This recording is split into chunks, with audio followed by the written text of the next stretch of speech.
Не к добру эта птица залетела в дом. Злые духи боятся огня. Надо очистить дом.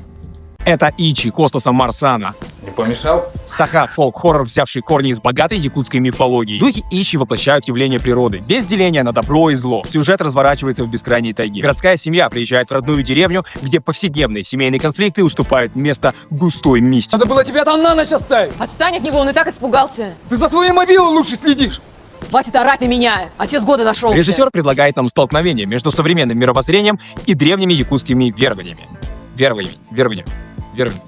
Атмосфера здесь накаляется без всяких дешевых скримеров. Страх рождается из неизведанного, скрежущего саундтрека и, конечно, зловещей красоты природы.